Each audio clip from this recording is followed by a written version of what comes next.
Hi everybody, today I'm going to be showing you how to overcome trauma from a domestic victim to a domestic survivor.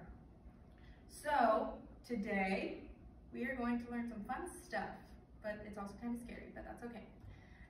So I want to start off with a quote. It says, "The only time you should ever look back in life is to see how far you've come." That really applies to this speech in a way that whenever you go from a victim to being a survivor, you really are overcoming a lot of things, and you really do get to see how far you've come from where you start out. So today I want you to learn how to overcome or help others overcome their trauma from domestic abuse or whatever. I learned this in 2 classes actually, rather than just one, as well as volunteer work that I do. So I learned how to identify dysfunctional relationships in my speech class, and then I also learned the effects of dysfunctional relationships and abuse in my lifespan development class. And then I learned how to help others overcome their trauma by volunteering at the Arise Center in Dallas, Texas.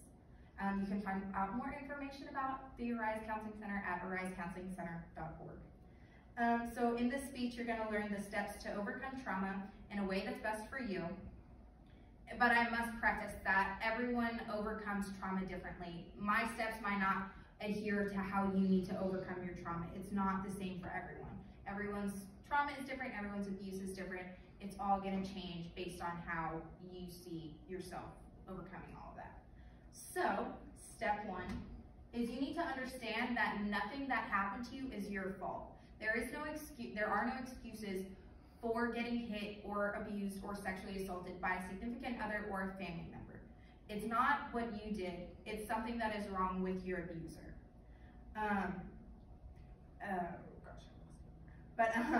So basically, in dysfunctional relationships and speech, we learned that basically you don't have to go all the way to Dallas. There are so many places where you are that you can just learn how to cope with all that you've gone through. There's the Noah's Project in Abilene, and then there's a bunch of other places in Abilene that you can go to. You don't have to go all the way to Dallas to get help. Another place that helps is the Jane Doe Incorporated, or the Massachusetts Coalition Against Sexual Assault and Domestic Violence. So basically, they are a coalition that helps survivors of sexual assault and domestic violence overcome their trauma. They say that domestic violence is never the victim's fault. It is a matter of being in a violent relationship, but it's not a matter of being in a violent relationship, but rather being in a relationship with a person who is violent. You can find out more information about that at janedoe.org.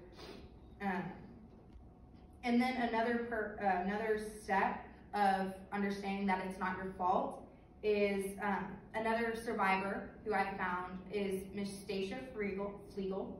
She learned that through learning about domestic violence and awareness, that she was able to feel less alone, and that she was able to overcome her trauma and learn more about domestic violence and all of that and how it affects everyone.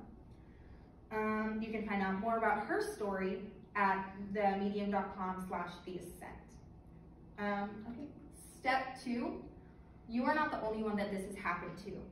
So understanding that you are not the only one that this has happened to can be so detrimental in your recovery. So it's actually true that 20 million people per minute, not just men and not just women, but 20 million people per minute experience domestic violence. You can find this out at the National Coalition Against Domestic Violence, /statistics.org. But yes, so these are also more statistics if you want to read them. I just found them on Google, but some interesting statistics. So like I said, 20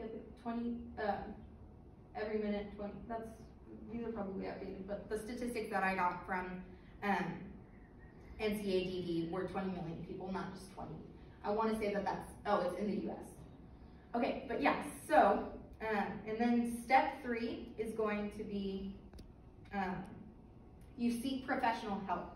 So basically, understanding your mind and your body and reclaiming your body after this abuse can be, again, so detrimental to your recovery.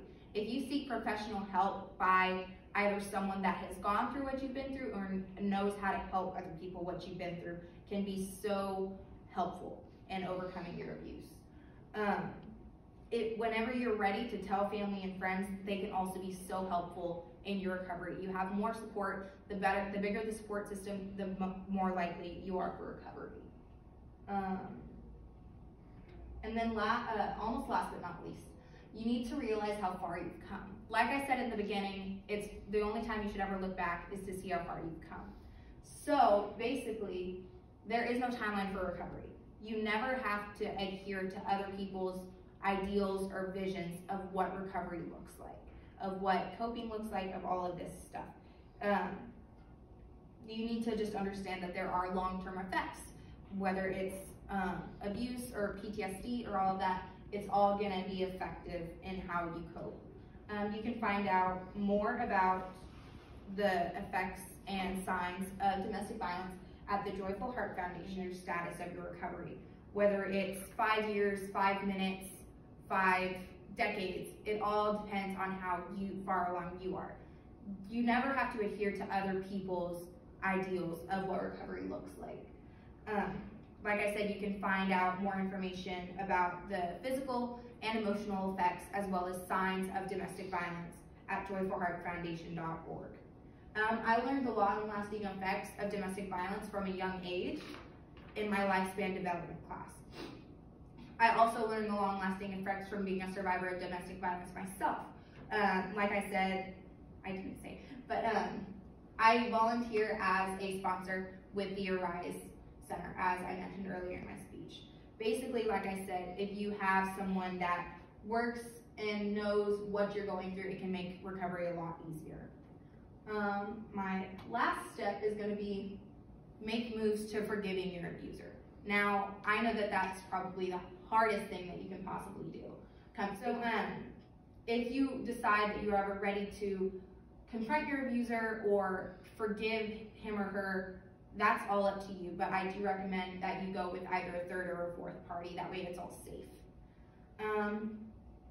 So today you learned, hopefully, how to start the process of becoming from a victim to a survivor of domestic violence or abuse.